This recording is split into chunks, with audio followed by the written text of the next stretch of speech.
free days. Actually, there's no versus here. It's just all part of a marketing strategy. A perma-free first in series is one that you have across all distributors, and then you request Amazon price match when you've set that price to 0 elsewhere. That gets you your perma-free. Also understand that Amazon may change that price back to what you last added as 99 cents, $2.99, $4.99, whatever it may be. So the perma-free may not always be perma-free, especially when it comes to Amazon.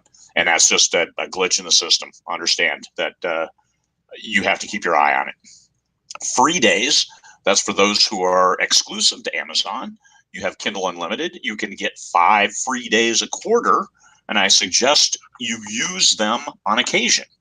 Now, that's what this episode is all about. How do you use free days, whether perma-free or just 5 a quarter, to maximize your impact with your readership?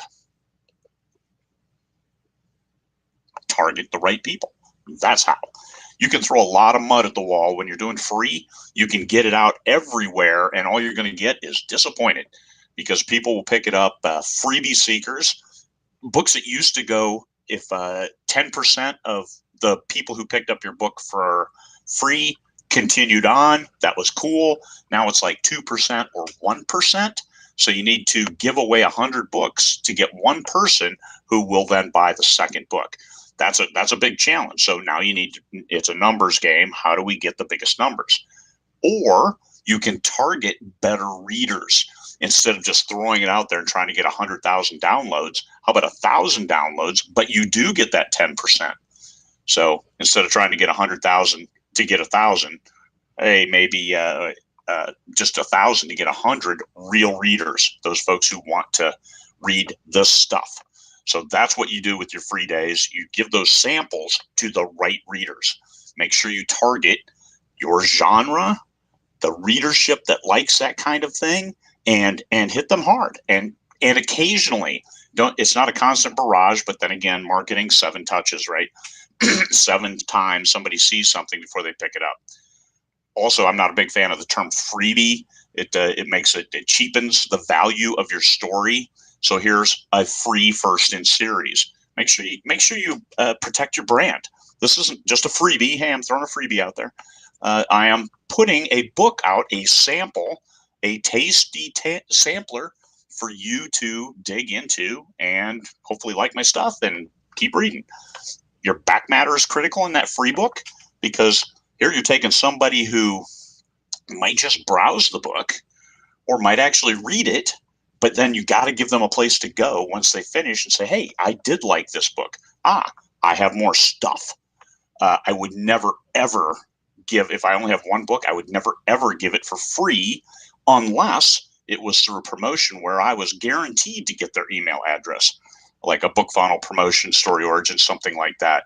So those things are different. Reader Magnet, this is kind of what I'm talking about here. You have to get that email, not just throw it out there. So free, Reader Magnet is almost synonymous with free because it's something you're not charging for. So understand targeting. You have to get your book into the right reader's hands. So on occasion, get in promotions, get in things with like readers, get on somebody's newsletter, do a swap and say, hey, can you share this? I have this book for free. Even though it's been free forever, it might not have been visible to these other folks.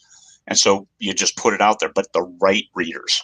Don't just say, hey, everybody share my free stuff, because you're going to get real disappointed real fast. You're going to see a huge number of downloads and nobody's going to book 2. So is it you? No.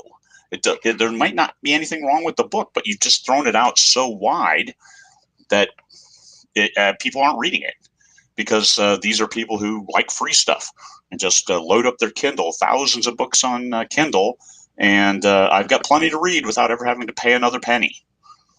Nice. We want people who are committed to the genre, committed to the story, and are willing to then buy for the next one. So that's what you're doing, a sample. And this is what Reader Magnet, yes, that's your free sample. It's got to be the best example of your work.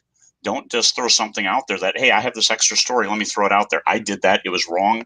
It didn't get me the right readers. But when I finally did put up a book that was the right style, that reflected how I write, reflected the twists of my stories, the quality of the characters, then that's when I really started bringing the new subscribers home, getting people to buy more books, getting active subscribers on my newsletter. I'm up to over 11,000 on my newsletter now, and they're pretty active because they're all organic. They're all now, I've trimmed away all of the people that I did in newsletter builders.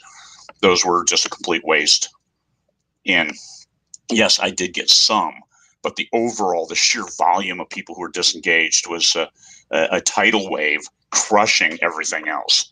So once those people were cleared out, now I have organic 11,000, and it's a good list. It's people who like my stuff, which I like that. All right, hey, 6 minutes. Holy crap! Free. Use it. Tasty sample to the right audience. Don't just throw it everywhere. Get the right readers. Targeting is your key to success. All right, everybody, have a great day.